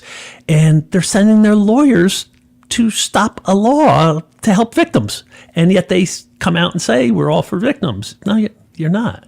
You're not. And so you spearhead that. What is it in New Jersey now? The law, we got it passed Okay. finally, unanimously. I worked for 2 years as an advocate. Oh my goodness. I had a lawyer say, your story's so over the top, maybe you can use it to sway some of the senators that are holding up the law. And that's what we did. We started meeting with senators, and 2 years later, it went up for vote, and it passed unanimously. And we went from the worst law in the country to the strongest law. So, victims have up until age 55 to come forward. So it gives them plenty of time to heal. And that 2-year window did happen. It went into effect. And, it's something like if you told me back when I have a mob hit on me, that I'm going to work as an advocate and change laws, I'd be like, really? Yeah, you think so? I think you're delusional, Steph. But that's exactly what happened. And myself and every other advocate that worked on that law can go to their grave, knowing we accomplished something great. Have you been to Dennis Pegg's grave? No. Okay. No. I know a couple people who reached out to me and sent me private messages on Facebook saying they visited it. Oh, we had half a mind to go and spit on it. They did something a little worse to it. Oh my God. So you're like, they did it. It's Yeah, fine. they got it covered for all of us. And people, if anybody's listening and be like, oh, you're talking bad. Yeah. You really did that to somebody. The guy was a monster. He wasn't Yes. a human. I've said that over. I can't stress enough. A literal devil. The devil. What more could you stereotype the devil as than what this guy was? Yeah. There's no salvation for someone like that.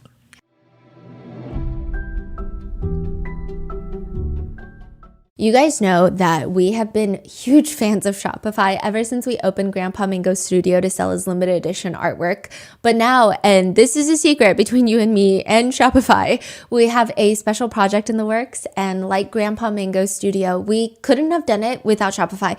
I think I would have been so overwhelmed. It wasn't even a question if we were going to use Shopify or not for this project. They are the best one-stop commerce platform for your business, big or small, with the world's best converting checkout. Shopify's POS, which is their point of sale system, it's like the secret weapon to their stores with in-person checkout.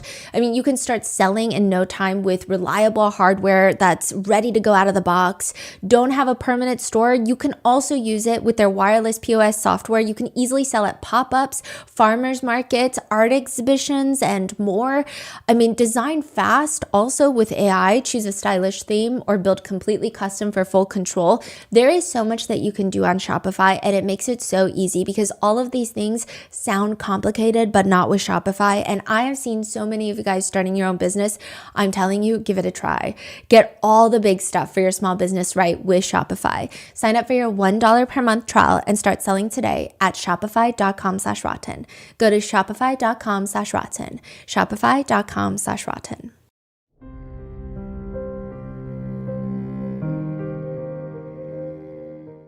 You did something interesting in prison. Where are you going with this, Steph? I don't even know. You helped someone write a love letter.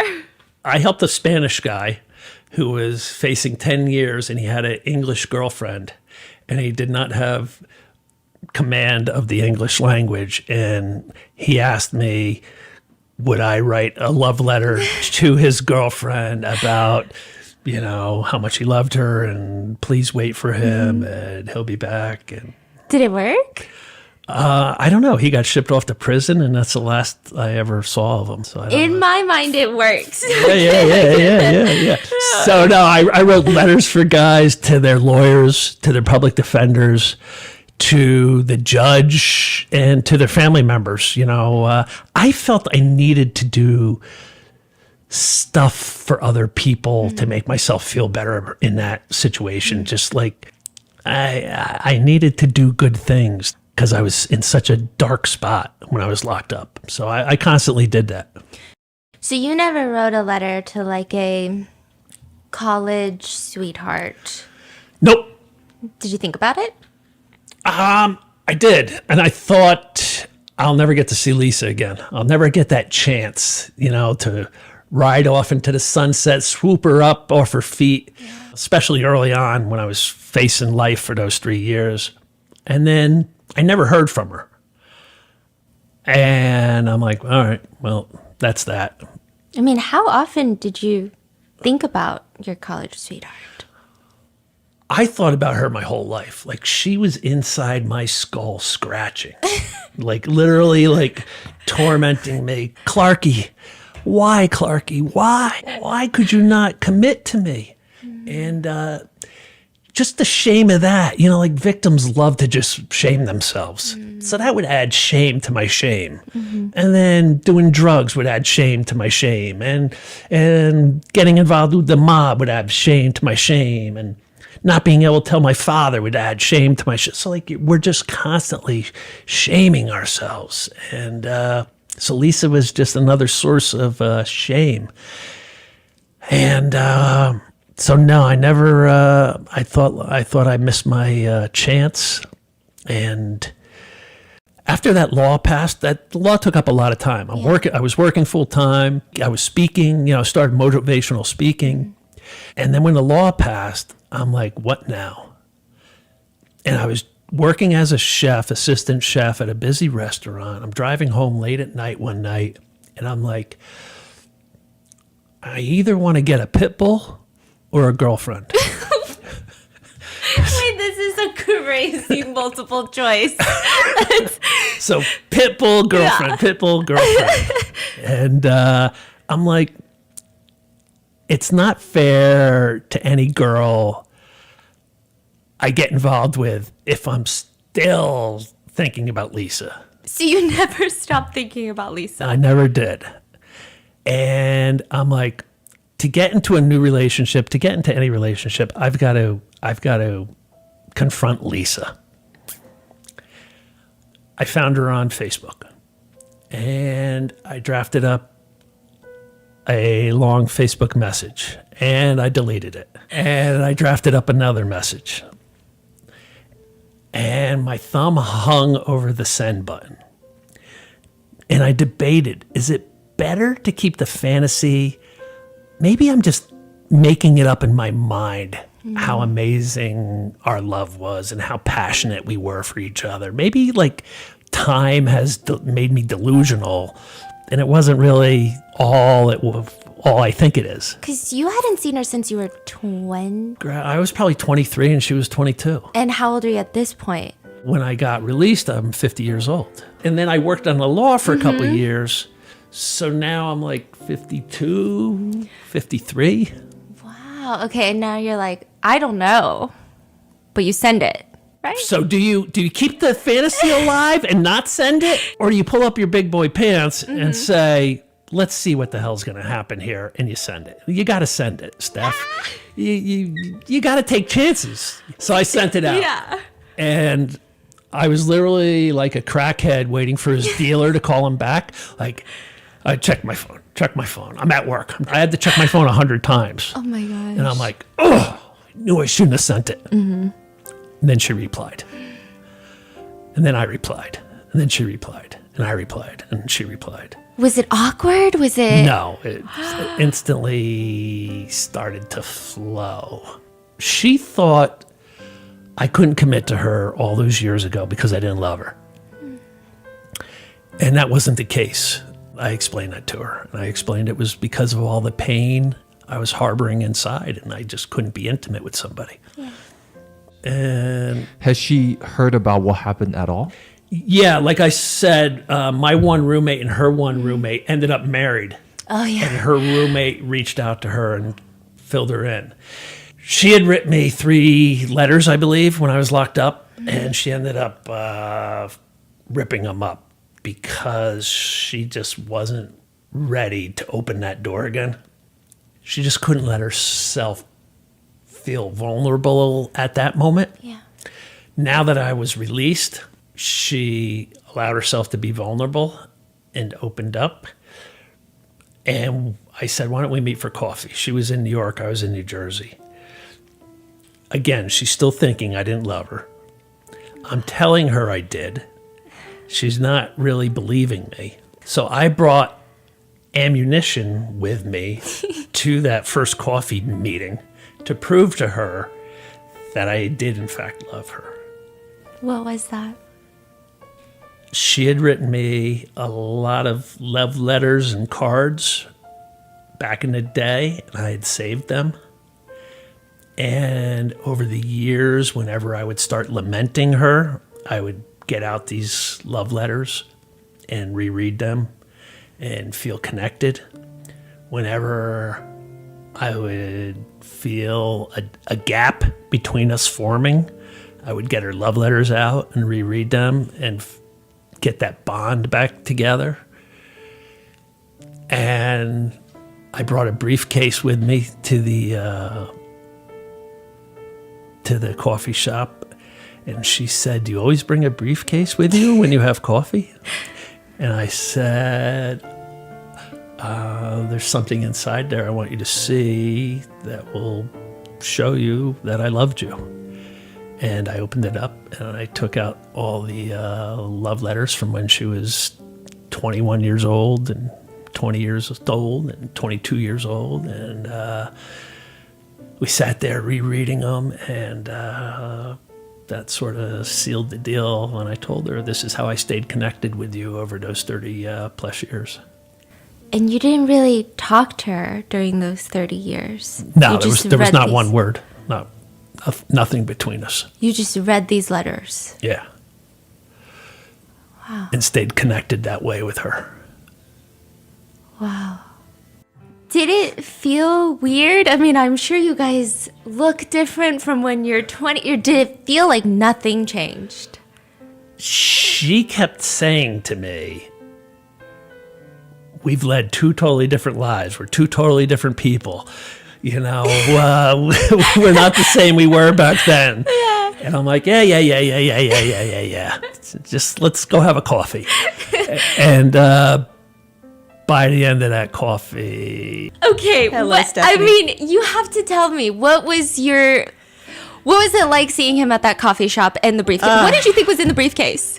I didn't know it was in the briefcase. I mean, first of all, seeing him after like 3 decades, it was unbelievable. The 2 weeks that we were in communication with each other, we were kind of getting to know each other again. But we always would banter back and forth and tease each other, and we always had a very playful relationship.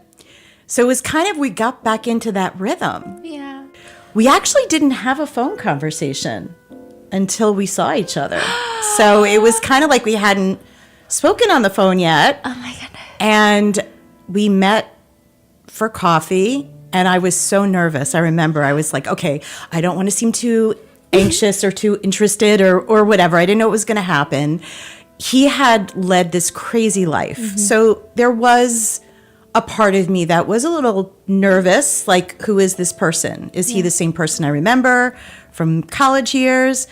But I just felt this burning desire to explore it and to see him. And I was so impressed with what he was doing with his life, from where he was and where he is now, that day when we were meeting, and all the good things he was doing, helping to change the statute of limitations law in New Jersey, being an advocate, speaking out, getting other people to speak out. I was truly inspired by him. So I said, I have to at least meet him for coffee. Even if we just have a friendship, like, I just felt like this was something I just needed to do at this point in my life. Did you think about him as often as he thought about you? Probably not. Sorry. I mean, I was so busy living my life, you know. I was growing a business. I had children. I was married to somebody else for 20 years. The marriage was deteriorating, and but at the same time, I did think about him because I felt like he was that one person. I think everyone has that one person that their first love, and that person that there was never any sort of closure with Clark. When the relationship ended, I still loved him, and I didn't understand why we didn't work. And the connection was definitely unlike any other connection I'd had, even, you know, my marriage. So I just felt like I had to do it. I just didn't want to spend my life regretting not seeing him, not talking to him. So Stephanie read the book and was telling me about how Clark was saying that you're this force of nature when you guys storm. Yes. The first time you guys met, it was in the library, and then you just plopped down and Right. yapping. It was the L Center, which was the student center at Northeastern. So can you tell us your point of view? So when I walked in, I mean, first of all, I was a freshman, he was a sophomore. And I grew up in a house. I'm one of three girls. I was the middle daughter, and I was the more of the rebellious person. And my parents were like just always, I had all these rules, you know, that I had to follow. And when I went away to college, it was like, I felt like I was just being let out of a cage. You know, my parents were very strict. So I just felt like when I was in college, and that was actually, I met Clark, I think it was the first semester that I was there. So it was the fall. And I just felt free. And I just walked into the L Center, and I saw this young guy sitting, and he looked so lonely because he was sitting at there was like a round table and 4 chairs, and he was like alone, except he was in one chair and there were 3 empty chairs. And I was like, all right, maybe I'll just sit down and say hello. And I just did. And he looked at me, and like, his blue eyes just captivated me immediately. But he was really quiet. And I was like, blah, blah, blah, blah, blah, blah, blah, just talking all about myself. And I don't think he really knew what to say. And I don't know if he'd ever met anyone quite like me. So, from his little town of Stillwater. So, yeah, I just kind of talked, and then I finally paused and said, and do you ever talk? And he did. This is so funny, because in his book, he writes that he was just trying to focus on schoolwork, and he says, like, no, he looked lonely, so I felt like I needed to just talk to him, and yeah. And that was our first meeting, you know, and it was intense right from the start. I feel like he invited me to a party he was having that weekend at his apartment, And I got there and I was just looking for him, and we shared our first kiss that night. Oh my God. I was 18 actually when we met. So it was a very long time ago. Mm-hmm. And Northeastern was a co-op program. So we were kind of coming and going. There were not cell phones at the time. So just connecting and reconnecting with different semesters, was interesting. But we always seemed to find each other. Mm-hmm. Do you guys still have the same dynamic where you're the one that's like talking his ear off, or he's now the talker? I don't know if you can sense from the interview. No, I absolutely love talking to him. When we reconnected, it was like getting to know him all over again. But he was a different person now. This was 6 years ago, but he was a different person than when I knew him back in college. I mean, he was a free person, free from prison and also free from, his secrets. Yeah. And he had healed and he was evolved. And it was like our relationship was a million times better because we were both in a different place in our lives. And the timing was right for both of us. You guys have a very interesting energy. I've never experienced this before, where you meet a couple and you feel like you are the side character in a romance novel. And you're like, oh, I'm just a side character. It's actually not my main love story. Like, you guys have such fascinating, and you're getting shy. Are you guys getting shy? I'm getting shy. You guys are so fascinating. I'm watching smile from ear to ear. He's smiling more than you. I think it's because I feel like we have maybe a similar dynamic where we call it yapping. Yeah. So I yap to him, not with him. Yeah. When the cops came to arrest you, they searched your room and they found your love letters. Yeah. When they Yeah. come to your house, they like trash it. They dumped every drawer out, tore the bedding apart, the closet, everything was out. I had 2 cedar cabinet desks and, just everything is dumped out. And my mother went to try to put everything back together in this room. And she came across letters addressed from Lisa and saw the postmark from 1989, 1990, 1991, and she said, what has Clark held on to these for so long? These have to be as valuable as gold to him. So I got to put these in a safe place. So my mother went through my mess, scooped up my love letters, and held them for me until I got released. And then she's like, I found these straightening out your room. Why have you kept all these letters? And I'm like, that's how I stayed connected with Lisa, Mom, over the years. Do you think your mom knew all along? Yeah, I would tell my mom. I would cry to my mom. Not every year, or maybe it would, maybe after the mob threatening my life and having the FBI come say there's a hit put on you. Maybe I sat with my mom then and said, man, I've really allowed life to get away from me. I wish I had never lost Lisa, and cried with her over that. But her and I had talks over the years about Lisa. When Lisa would come and visit, she would get up early and go sit on my parents' bed as they're both still in bed, my father and mother, and have these long talks as they're still lying in bed. And they just loved her. Wait, could you read us a snippet of the letter you wrote him? Sure. Have you read this since? Oh when my was gosh. the last time?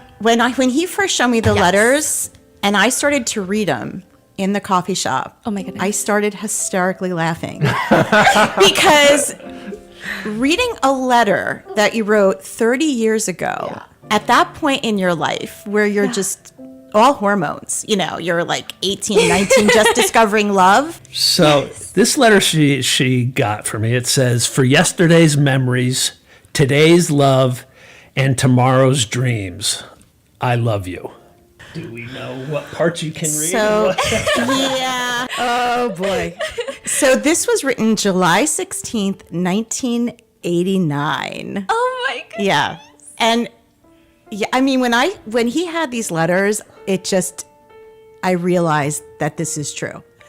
You just never could believe someone would be thinking about you for 30 years. But when they take your letters out of a briefcase and show them to you, you're like, they really were thinking about me all this time. Like, no one holds on to letters for 30 years unless that person really meant something incredibly deep to them. So it made it real for me, seeing the letters. So, all right, here we go. Dearest Clark, we've shared so many memories together, both good and not so good ones. I like to remember the good ones because they're the ones that stick out in my mind. The time that we drank wine at Ed Burke's was an early memory, but one that for some reason always sticks out in my mind. The next sentence we'll skip. I don't know what happened at Ed Burke's.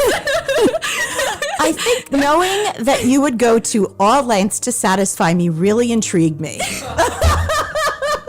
All right, that's as risque as we're getting. I often think about the quiet times we've spent together, just staring into each other's eyes across a dinner table when we were out, or when we were in bed together holding each other. I see something so caring and wonderful about the way you look at me that somehow makes me shake. During times like that, nothing needs to be said because I know what you're saying to me with your eyes. Those romantic times were great, but the wild and crazy times were great as well. Skip the next sentence. Oh my gosh. Where am I up to? All. You guys are getting lost in the non-sentences. All of these times that we've shared have become cherished thoughts that are embedded in my head and my heart. I don't exactly know at what point I actually fell in love with you. I just know that at this point, each day I spend without you is a torment. Every time I get off the phone with you, I feel alone again. I get through each day with the And you kept those letters in pristine condition. in their envelopes. Yeah. But this is how we communicated, you know, because we didn't have cell phones. So I wrote him lots of letters and he kept them all. So what do you guys do now for fun together? What we really cherish is Yeah. Sundays and Monday mornings we have together to have coffee. It's our time together. We And just love having coffee together. we just like to explore different places to walk. And we take our walks and we cook together, which we love to do. Clark's an incredible cook. We like listening to podcasts. Especially watching Clark's. movies. Yes, yes. Do you watch all of his podcasts? I do. And I try to give him constructive criticism. I think his platform is so important. And I want him to grow. And I think he's doing such meaningful work. Yeah. And he continues to inspire me. Ever since we reconnected, I tell him he's a constant source of inspiration for me. Yeah. Lisa made the comment one time, it doesn't matter what we do as long as we're together. Yeah. So the day before we flew down to do your show, my mother was in the hospital. So we had to go pick her up from the hospital. It took a while, to get her discharged. Drove her home, got her home, and the same thing we just took her from the hospital for happened again. And we had to turn around and drive her back to the hospital. And we met my sister there, and we were there a while. And so it was a really long day. And then eventually we had to leave my mother there. And driving home that night, I said to her, I go, you made the comment one time, it doesn't matter what we're doing as long as we're together. So I hope that holds true for today as well. And she's like, of course it does. Yeah, we're a team for sure. And I think that's when you know you're with the right person. Because it doesn't feel like a chore to do that. You just want to be there for them. But is your mother okay? She's home now. Yeah. She's got some medical issues we got to get straightened out, but she's home right now. And Clark and his sister are such a great team. Like they come together and they take turns and help. And she's 96, his mom. So yeah, August 31st, she'll be 96. yeah, she's turning 96 this month. Oh my. Yeah. Is she happy that you two are back Oh my together? gosh. She's one of my biggest fans. She calls me Lisa, my love, just like Clark. Oh my goodness. I'm so happy you're back in Clark's life. I always knew that you were the one. You were so special. She said, I'm just so happy that you're here. I feel like moms know. Yeah. Yeah.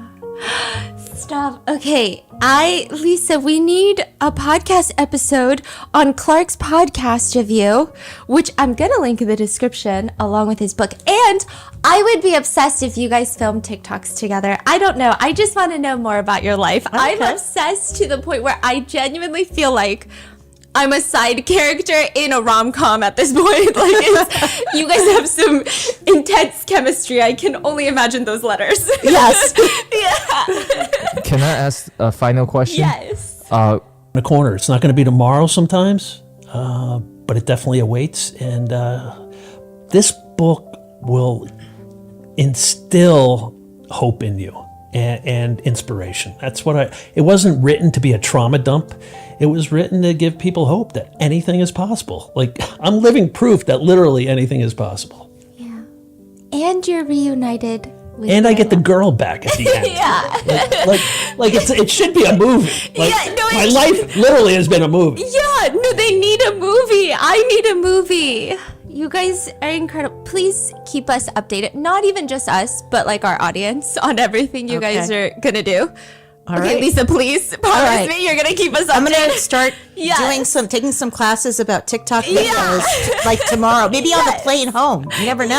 Yes. And I am going to leave all of the links in the description. Thank you guys for Thank joining you us. so much, Stephanie. Thank Thank you. you.